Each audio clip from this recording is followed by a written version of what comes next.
baik, anugerah nikmat iman dan Islam, serta anugerah yang sifatnya physically, materi, ataupun yang sifatnya family. Mudah-mudahan kenikmatan tersebut bisa kita rasakan semuanya dari Allah SWT, dan mudah-mudahan kita bisa menjadi orang-orang yang semakin bertambah syukur kita kepada Allah. Amin, Allahumma amin. Salam dan salam tentu kepada tubuh hasanah kita, baginda yang mulia Rasulullah SAW, yang mudah-mudahan kita terus berusaha menjadi manusia-manusia yang menjadikan Rasulullah sebagai uswah dan qudwah dalam kehidupan kita. Kembali kita lanjutkan kajian Mausu'ah Yaumil Akhirah. Kita masih membahas di buku yang terakhir, jilid yang terakhir, jilid yang ke-10, tentang surga dan kenikmatannya. Pada kesempatan sebelumnya kita telah bahas bab yang ketiga, yaitu tentang asyadul jannah wa sifatuhu, para elit penduduk surga dan sifat-sifatnya. Kita telah bahas tentang karakter pertama dari para elit surga. Yang pertama al-hamadun, as-sabirun, al-mujahiduna fi sabilillah, wal munfiquna fi sabilillah, yaitu orang-orang yang banyak syukur kepada Allah, orang-orang yang senantiasa bersabar, serta orang-orang yang berusaha berjihad di jalan Allah SWT, serta orang-orang yang munfiquna fi sabilillah, senantiasa menginfakkan apa yang Allah berikan, baik itu infak hartanya, tenaganya, serta waktunya. Pagi ini kita akan belajar bagaimana sifat elit penduduk surga yang kelima, yaitu al-kadhimuna al-ghaib wal 'afuna 'anil nas. Jemaah sekalian Allah Ta'ala, Allah Subhanahu wa Ta'ala di dalam Al-Quran sering kita dengar, sering dijelaskan oleh para guru-guru kita di dalam surat Al-Imran, a'udzubillahi minasyaitonir rajim, wasari'u ila maghfiratin min rabbikum wa jannatin 'arduhas samawati wal ard u'iddat lil muttaqin. Bersegeralah kalian di jalan Allah SWT untuk mengharapkan ampunan dari Allah SWT, karena sesungguhnya surga sudah Allah siapkan yang luasnya seluas langit dan bumi. Bagi siapa? Bagi orang-orang yang bertakwa. Dalam ayat ini sangat jelas Allah sampaikan kepada kita, Allah menyiapkan surga bagi orang-orang yang bertakwa, yang luasnya seluas langit dan bumi. Jarang sekali Allah mengabarkan kepada kita dalam Al-Quran tentang surga yang ditegaskan bahwa luasnya surga itu seluas langit dan bumi. Pada umumnya sifatnya umum saja. Wa basyiril ladzina amanu wa 'amilus shalihat anna lahum jannatin tajri min tahtihal anhar, seterusnya. Kabar gembira bagi orang-orang yang beriman kepada Allah dan berbanyak amal soleh. Apa itu? Surga yang di dalamnya mengalir sungai-sungai, banyak kebun-kebun dan sebagainya. Tapi kalau wasari'u ila maghfiratin rabbikum wa jannatin 'arduhas samawat, Allah menegaskan bahwa Allah siapkan surga yang luasnya seluas langit dan bumi ini bagi orang-orang yang bertakwa. Berarti apa? Ini posisi yang tertinggi, posisi yang sangat luar biasa, sampai-sampai Allah tegaskan sudah disiapin tempat sebanyak apapun manusia di muka bumi ini bertakwa kepada Allah, tidak akan pernah mengurangi apa yang sudah Allah siapkan untuk orang-orang yang bertakwa. Yang menarik, ternyata takwa ini umum.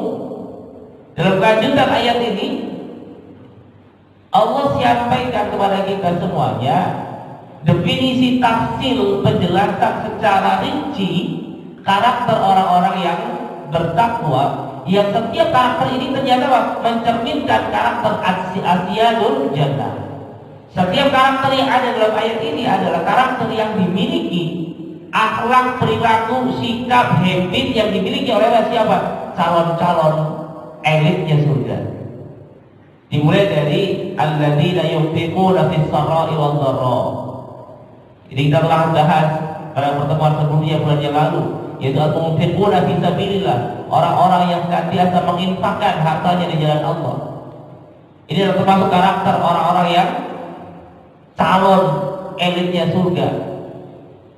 Bahkan dari imam membacakan kepada kita semuanya, wa amma man a'ta wa taqa wa saddaqa bil husna. Masya Allah. Artinya wa amma man a'ta, orang yang senantiasa memberi, tapi tidak hanya sekedar memberi, wa taqa, dan juga bertakwa, wa saddaqa, dan juga memberikan sedekahnya. Tapi yang menarik, wa saddaqa bil husna, memberikan sedekah dengan penuh kebijakan, dengan penuh kebajikan. Jadi banyak di muka bumi ini wa amma man a'ta, banyak orang yang memberi, tapi belum tentu dia memberikan ketakwaan kepada Allah SWT. Makanya pernah saya sampaikan, kalau kita ngomongin amal kebajikan yang sifatnya fi'alul khair, yang sifatnya materi, bisa jadi kebaikan kita ini, infak kita, sedekah kita, wakaf kita kalah jauh dengan orang-orang kafir. Tapi sebanyak apapun yang dilakukan oleh orang-orang kafir, orang-orang non-muslim, mereka berbuat baik terhadap harta mereka, tapi kalau tidak disangkan wattaqau, karena ketakwaan kepada Allah SWT, maka lagi matalah, tidak ada nilainya di hadapan Allah Subhanahu wa Ta'ala. Alladzina yunfiquna fis sarai wad dharra, yaitu orang-orang yang menginfakkan sebagian hartanya di jalan Allah SWT fis sarra wad dharra, baik dalam kondisi yang lapang ataupun dalam kondisi yang sempit. Apapun kondisinya, lagi banyak rezeki sedekah, lagi nggak banyak rezeki juga tetap sedekah. Yang menarik, Allah sebutkan juga dalam ayat ini wal kadhiminal ghaidh, yaitu orang-orang yang mampu menahan emosi mereka. Masya Allah. Allah memperumpakan dengan wal kadhiminal ghaidh. Apa itu? Menutup rapat-rapat. Ibarat ini gelas sudah diisi dengan air, kemudian maksud dengan wal kadhiminal ghaidh itu ditutup, disegel. Kalau ini yang dengan tutup gelas, disegel agar jangan sampai tumpah. Disegel dengan plastik barangkali, disegel dengan tutup yang rapat, sehingga pas adanya ditumpah dibalik sekalipun kondisinya tidak akan tumpah. Itulah perumpamaan wal kadhiminal ghaidh, orang yang mampu menahan amarah mereka, emosi mereka, tidak sampai tertumpah, baik secara ekspresi wajah, lisan ataupun perbuatan. Karena kalau kita belajar Rasulullah SAW, Rasulullah juga termasuk sosok yang Masya Allah. Ada kalanya beliau lemah lembut, ada kalanya beliau frontal, ada kalanya beliau juga cukup mengekspresikan kemarahan beliau, ketidaksukaan beliau dengan ekspresi wajah beliau. Mahmarul wajah, memerah wajah Rasulullah SAW. Artinya apa? Kemerahan wajah itu sebagai ekspresi kemarahan. Manakala apa? Tapi Rasulullah marahnya karena apa? Karena kemaksiatan kepada Allah. Yang dimaksudkan wal kadhiminal ghaidh dalam ayat ini adalah orang yang menutup rapat emosinya, kemarahannya, padahal yang bersangkutan bisa marah. Yang bersangkutan seandainya marah pun dibenarkan, baik secara hukum agama ataupun secara hukum positif di lingkungannya masing-masing. Yang dimaksudkan wal kadhiminal ghaidh ini ditutup rapat-rapat peluang celah untuk mengekspresikan kemarahan, baik dari ekspresi wajahnya, lisannya, bahkan sampai perbuatan tangan. Wal 'afina 'anil nas, dan orang yang mampu memaafkan manusia. Masya Allah. Kita pernah dengar barangkali dari guru-guru kita pada saat menafsirkan ayat ini, wal alladzina yunfiquna fis sarai wad dharra wal kadhibina al ghaidh wal 'afina 'anil nas wallahu yuhibbul muhsinin. Ini disandingkan wal kadhibina al ghaidh wal 'afina 'anil nas. Orang yang menutup rapat,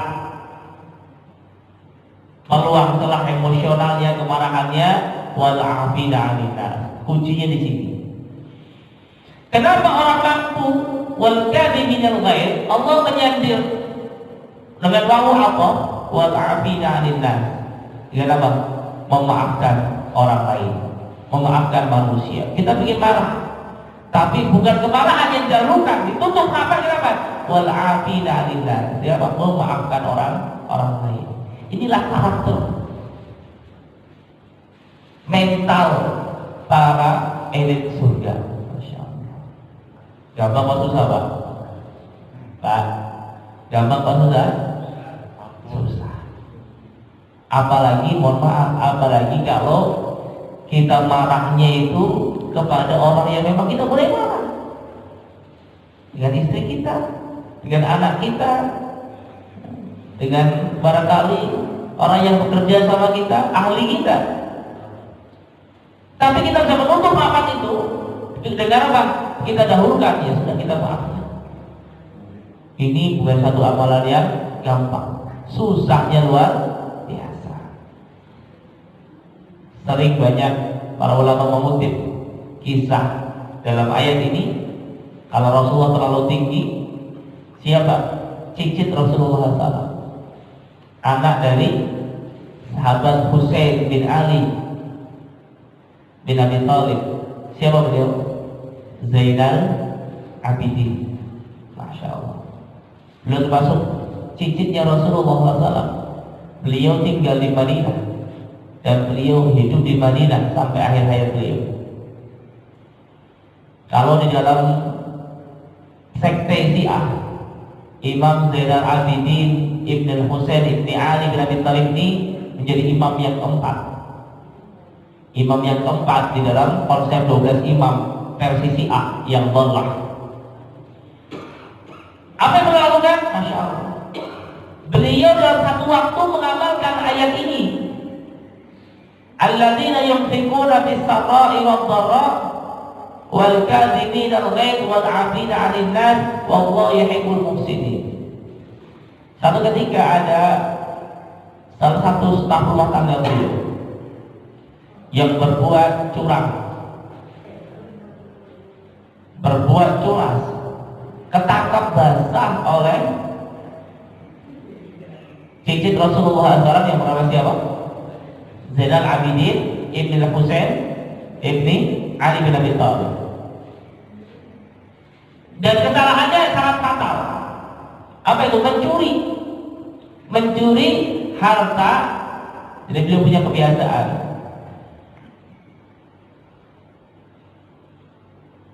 ini masuk generasi tabi'in itu ya. Beliau punya tradisi setiap malam itu beliau belusukan, Pak. Beliau belusukan membagikan apa?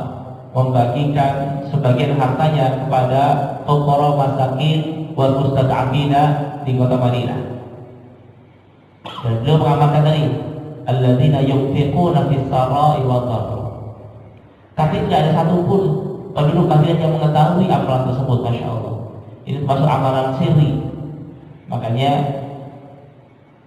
para ulama mencontohkan kepada kita semuanya, salah satunya kepada sosok Imam Zainal Abidin bin Husain bin Ali bin Abi Thalib. Seyogianya sebagaimana yang disampaikan baginda yang mulia Rasulullah, sab'atun yudhilluhumullahu fi dhillihi yauma la dhilla illa dhilluh. Ada 7 golongan yang akan mendapatkan naungan dari Allah kelak di yaumil akhir. Salah satunya siapa? Orang-orang yang menginfakkan sebagian hartanya dengan tangan kanan, tangan kiri tidak mengetahui. Ini adalah amalan sirri. Sedekah sirri.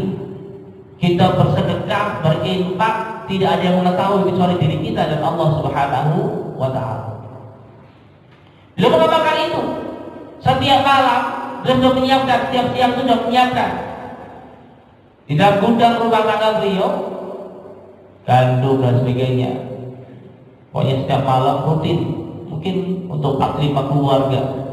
Dan itu dipangkul sendiri oleh beliau. Pokoknya setiap malam ada penduduk Madinah yang mendapatkan rizki melalui Zainal Abidin bin Ali bin Abi Thalib ini. Dan tidak diketahui sampai beliau meninggal. Di saat beliau wafat baru ketahuan. Pada saat dimandikan jenazahnya ada bekas kapal di punggung beliau. Apa itu kapal, Wak? Kapalan ya. Kurang akhirat. Kapalan, Pak. Ngapal punggungnya. Orang yang biasa manggung, orang yang bisa bawa beban berat, kemudian bergesekan dengan karung dan sebagainya sampai kapalan. Ada bagian kulit yang menebal di punggung beliau, sehingga indikasinya bisa jadi beliau lah sosok yang selama ini menjadi hero pahlawan yang setiap malam mendistribusikan sembako kepada penduduk Madinah yang kelaparan, yang membutuhkan. Ditambah lagi apa? Ditambah setelah wafatnya beliau, stop, tidak ada lagi orang yang mendapatkan sembako setiap malamnya, sehingga kuat indikasinya bahwa yang selama ini menginfakkan hartanya, bersedekah dengan sembako adalah sahabat, mohon maaf, cicit dari Rasulullah Shallallahu Alaihi Wasallam. Sudah disiapin dari siang, tahu pas mau dibagikan ketangkep basah OTT. Ada salah satu asisten rumah tangga beliau yang mencuri. Dan ini mencurinya dia dicukupi, Pak, hartanya dicukupi, mendapatkan penghasilan yang cukup, sehingga tidak masuk kategori orang-orang yang ma'fu anhu. Kalau orang yang mencuri, dia kondisi kelaparan, miskin, maka ma'fu anhu, tidak masuk kategori delik dipidana dalam Islam. Tapi ini orang yang sudah cukup finansialnya, kemudian mencuri di tempat penyimpanan barang, di gudang penyimpanan barang. Udah, pas dilihat dibuka, ternyata adalah asisten rumah tangga beliau.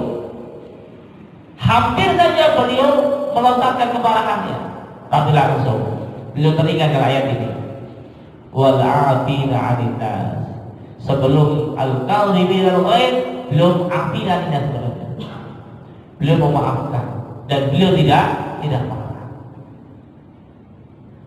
Kurang ajarnya, stafnya beliau ini lebih kurang ajar paham lagi karakter beliau, karakter logikanya. Wah, si bos gak marah. Dan beliau sudah memaafkan, ya sudah, saya maafkan kok. Cukup sekali ini saja. Cuman kadang-kadang ada tipe-tipe manusia yang dikasih hati minta jantung. Beliau sekalian bilang, ya sudah kadung, ya sayyidi, ya Tuhanku sudah kadung nih, saya sudah ngambil ini, ya sudah. Kan Allah mengatakan alladzina yunfikuna fis sarai wad dharra wal kadhibina al-ghaidh wal 'afina 'anil nas. Di ujung ayatnya apa? Wallahu yuhibbul muhsinin. Allah itu cinta dengan orang-orang yang berbuat baik. Sekalian dah diikhlaskan saja dibuat saya. Insyaallah.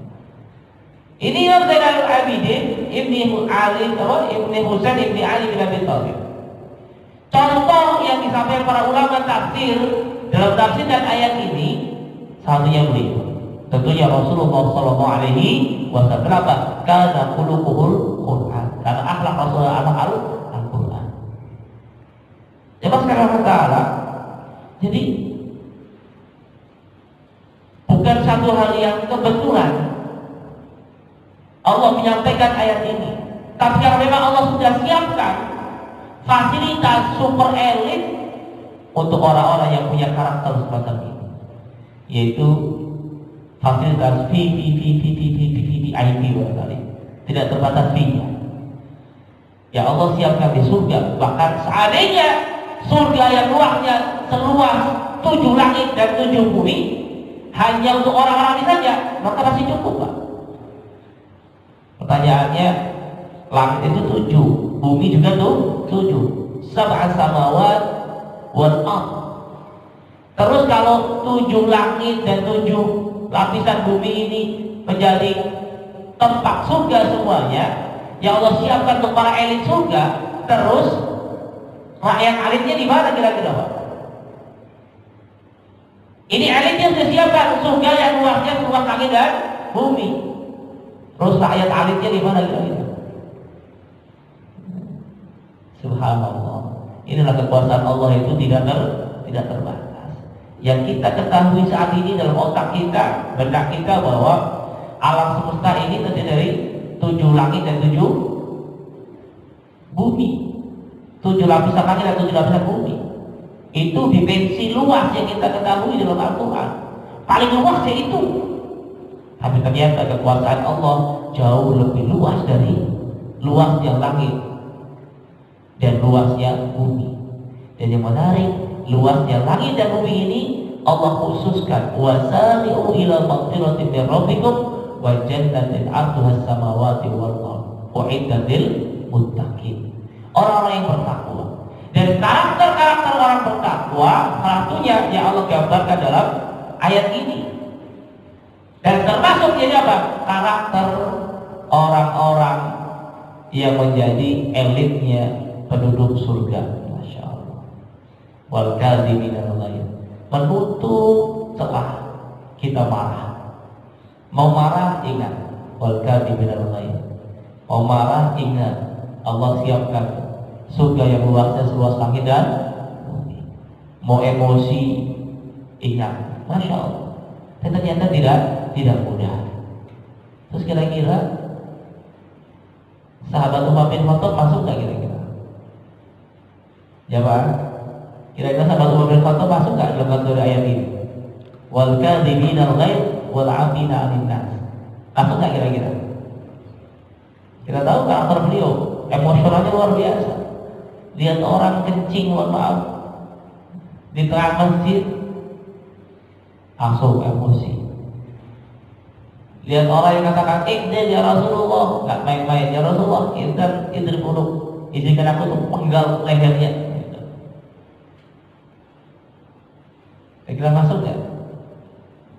Wallahu a'lam bishawab. Tapi yang jelas kita tahu beliau termasuk al-asrah al-mubashirina fil jannah. Termasuk 10 sahabat yang mendapatkan jaminan masuk surga.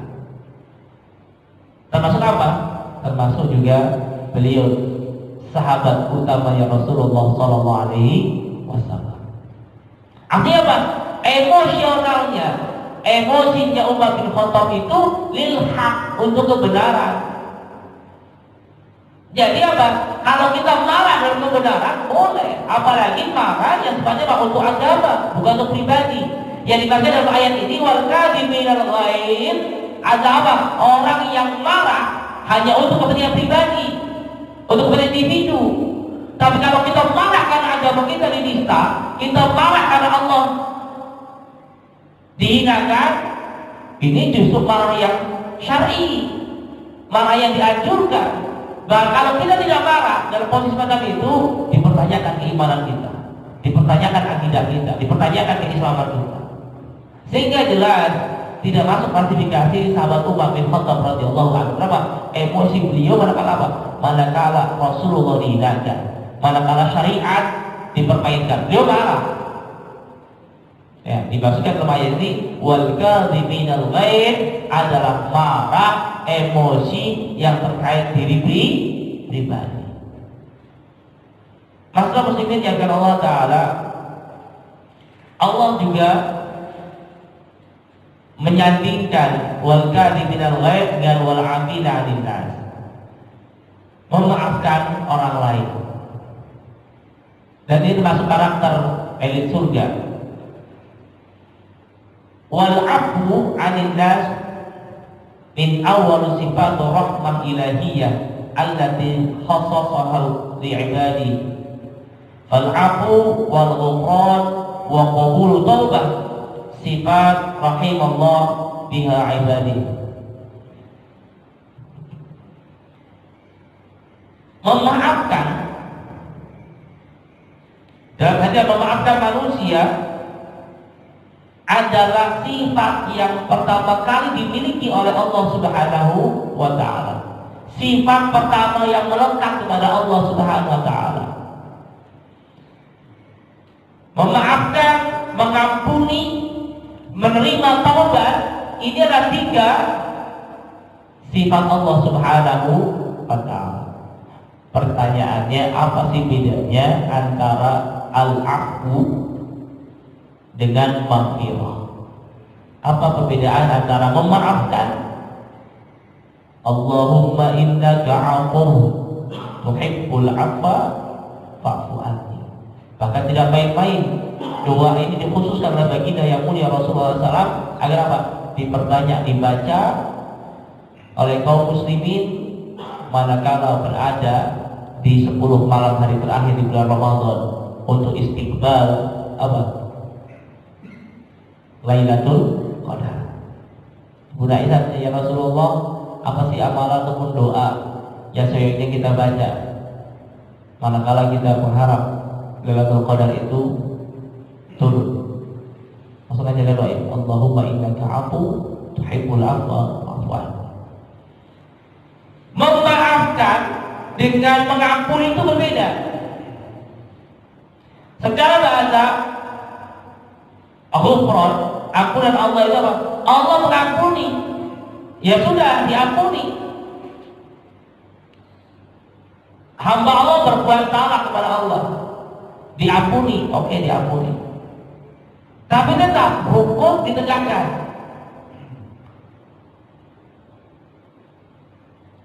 Berbeda dengan maafkan. Maafkan itu semua juga dimaafkan total clean. Setelah dimaafkan tidak ada nextnya apa, tidak ada. Jadi maafkan ya maafkan saja. Gak ada embel-embel dimaafkan tapi perkara pidana jalan terus. Gak ada. Makanya ini yang salah kaprah. Saya mengampuni perbuatan dia, tapi proses hukum jalan ini benar lepas. Tapi kalau memaafkan al-'afwu itu apa? Maaf ini udah selesai clear. Kenapa? Karena sifat al-'afwu ini disebutkan wal kadhibina ghaib, menutup celah pendapatnya kemarahan. Sehingga kalau dia misalkan contohkan banyak ya kasus-kasus saling lapor di zaman sekarang, dikit-dikit lapor.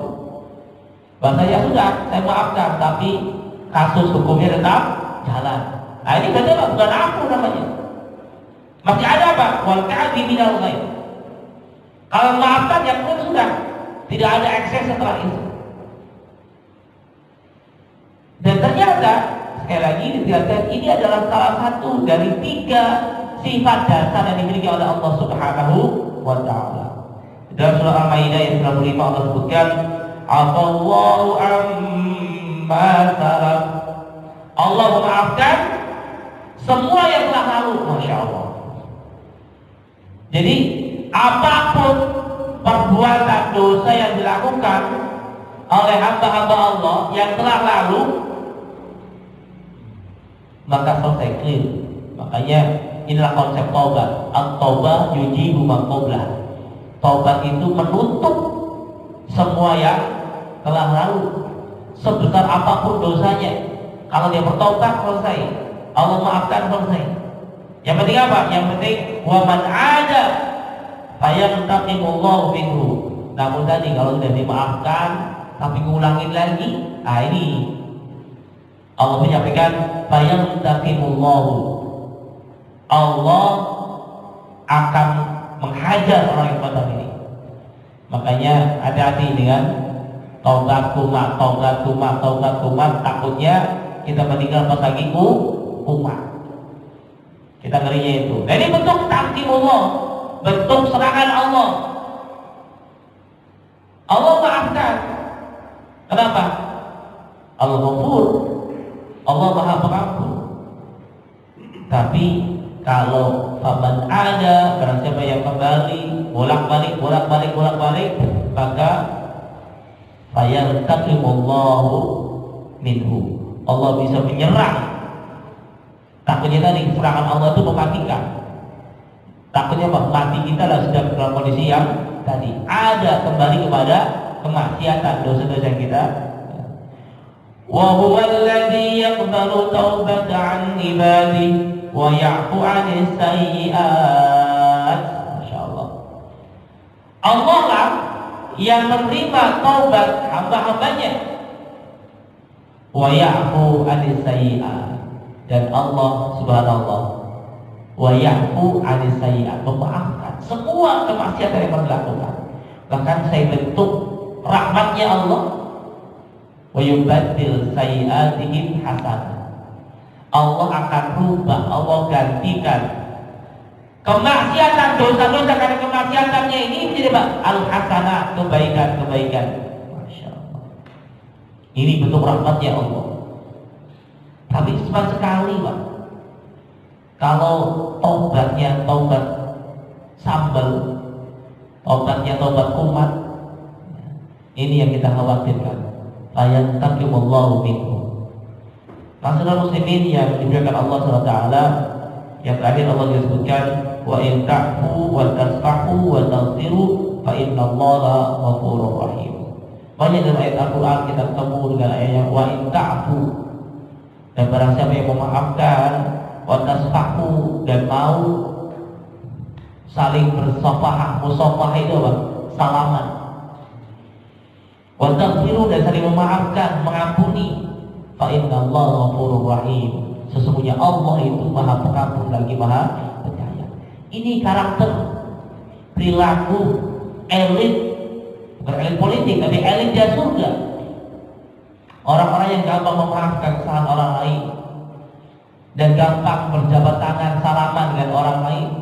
Kalau kita tahu nih, ini ada satu tradisi yang hilang, ya, gara-gara pandemi jarang salaman kita, Pak. Betul nggak, Pak? Salamannya jotos, kan lagi jotos. Atau kalau nggak begitu. Padahal ini wa in ta'fu wa tasfahu, dan kita tahu hadis-hadisnya banyak sekali. Sahabat baginda yang mulia Rasulullah SAW, orang yang berjumpa dengan sama muslim salaman, maka sepanjang dia salaman itulah dosa-dosanya gugur. Masya Allah. Wa taghfiru, dan juga mengampuni kesalahan orang lain. Fa innallaha ghafurur rahim. Khudil afwa wa'mur bil urfi wa a'rid 'anil jahilin. Khudil afwa, ambillah sifat karakter elit surga itu, yaitu memaafkan, gampang maafin orang lain. Meskipun Islam sudah mengatur, Pak.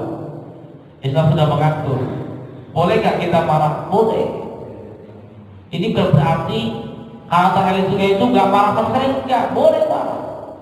Bahkan marah sama manusia juga boleh.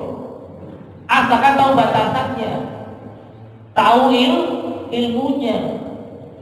Makanya penting kita paham ilmu, paham tentang fikih. Termasuk fikih marah pun kita tahu. Boleh kita diemin teman kita, saudara kita, bahkan istri kita atau suami kita, bahkan anak kita, boleh diemin. Tapi ada batasannya. Berapa lama? 3 hari, Pak, maksimal. Lebih dari itu haram hukumnya.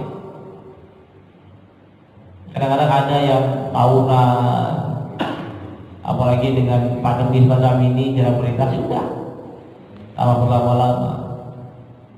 Na'udzubillah, na'udzubillah. Inilah karakter ahli surga. Khudil afwa, ambil karakter penghuni surga ini, ambil karakter ahli surga. Apa itu? Memaafkan orang lain. Memaafkan apa? Allah hanya maha pemaaf. Apalagi kita manusia, gak punya siapa, gak punya apa-apa, dan bukan siapa-siapa. Sesaat saja boleh marah, habis itu sudah kita maafkan dia. Jangan, makanya dilawannya karakter penduduk neraka itu apa? Pendendam. Waliyadzubillah. Jangan sampai kita menjadi orang-orang yang suka mendendam kepada orang lain. Biasanya orang yang punya karakter suka dendam ini adalah orang-orang yang suka memendam permasalahan dalam batinnya. Ada masalah, omongkan saja. Makanya konsep dari Islam tabayun. Ada masalah, kita tabayun, datangi yang bersangkutan langsung. Clear, selesai udah. Jangan pendam dalam hati kita. Kalau dipendam, tumbuhnya berakhir jadi dendam. Kalau dendam, kita tidak mendapatkan hudil afwa. Orang yang dendam sampai kapanpun tidak bisa memaafkan. Waliyadu billah. Apalagi hati-hati kita sebagai orang tua. Jangan sampai kita tidak memaafkan anak-anak kita. Kalau sampai orang tua tidak memaafkan anak-anak kita, senakal apapun mereka adalah anak kita, sebadan apapun mereka adalah anak kita, jangan sampai kita mendendam, tidak memaafkan anak kita, jatuhnya apa? Anak kita tidak akan durhaka. Waliyadzubillah. Ini luar biasa. Ancaman Allah kepada orang durhaka sangat luar biasa. Kadang-kadang ada orang tua yang masih dendam kepada anaknya. Mungkin gara-gara perilaku anaknya dan sebagainya. Anak salah, anak berbuat tidak benar, bisa jadi mohon maaf karena orang tuanya. Karena orang tuanya somunandur mundur. Siapa yang nanam pasti akan memetik. Makanya kewajiban kita mengenalkan agama pada anak-anak kita pentingnya di situ. Dan juga sekali kita juga belajar dan sampai naudzubillah kita terperosok dalam sikap perilaku yang ternyata itu sangat berbahaya. Wa yas'alunaka madza yunfiqun qulil 'afwa. Bahkan memaafkan itu kan Allah Ta'ala menjadi bagian dari infak yang kita berikan. Masya Allah. Allah sebutkan wa yas'alunaka madza yunfiqun wahai Muhammad, kalau engkau ditanya oleh umat-umatmu, oleh hamba-hambamu tentang bagaimana kita berinfak, yang pertama, qulil 'afwa. Maka maafkan dulu. Sebelum kau belajar berinfak, menginfakkan hartamu baik di jalan Allah, untuk agama, untuk masyarakat, keluarga, maka belajar memaafkan terlebih dahulu. Ini Masya Allah dalam banget Pak. Artinya apa? Percuma sedekah kita, percuma infak kita kalau kita belum bisa memaafkan orang lain. Kenapa? Infak yang paling dasar, yang paling biasa adalah memaafkan kesalahan orang lain. Apalagi kesalahan guru-guru kita. Jangan sampai gara-gara kesalahan guru kita dulu di masa kecil sampai hari kita masih dendam. Ya. Ada yang belajar ngaji mungkin barangkali ini zaman dulu diseblak pakai. Kita maafkan dulu. Itulah metode guru kita begitu barangkali. Ya. Dan ini diajarkan. Ya. Tadrib namanya, melatih mental. Jangan sampai karena dendam kita trauma, kita masih belum memaafkan para guru-guru kita. Itu yang kadang-kadang menyebabkan ilmu kita tidak barokah. Masalah muslimin yang ta'ala, inilah karakter penduduk surga. Yang kelima yaitu wal kadhibina al-ghaid wal 'afina 'anil nas. Jadi disempurnakan wallahu yuhibbul muhsinin, dan Allah sangat mencintai orang-orang yang berbuat ihsan. Apa itu ihsan? Kita sudah paham insyaallah, mudah-mudahan lebih detailnya nanti kita akan bahas pada bahasan yang lainnya. Wallahu a'lam, semoga bermanfaat, dan saya cukupkan sampai di sini. Sebelum ada lagi? Cukup? Baik, alhamdulillah, mudah-mudahan apa yang kita kaji pada pagi hari ini bisa memberikan manfaat kepada kita semuanya, sehingga monggo banyak pilihan. Ternyata Allah sudah gambarkan amalan-amalan elitnya penduduk surga. Allah sampaikan dari elitnya sampai alitnya pun ada semuanya. Monggo tinggal pilih yang mana Pak. Apakah kita kepingin menjadi alitnya surga atau elitnya surga? Semuanya ada di tangan kita, ada di ikhtiar kita. Kalau menjadi elitnya, monggo 5 ini bisa kita ikuti, salah satunya saja kita dawamkan, kita istiqomahkan. Insya Allah besar peluangnya kita menjadi elitnya penduduk surga. Amin amin Allahumma amin. Demikian yang kami sudah bermanfaat, kita cukupkan dengan sama-sama hamdalah. Alhamdulillahirabbil alamin, dan doa kafaratul majlis. Subhanakallahumma wa bihamdika, asyhadu an la ilaha illa anta, astaghfiruka wa atubu ilaik. Wallahu muwaffiq ila aqwamit thoriq. Assalamualaikum warahmatullahi wabarakatuh. Waalaikumsalam warahmatullahi wabarakatuh.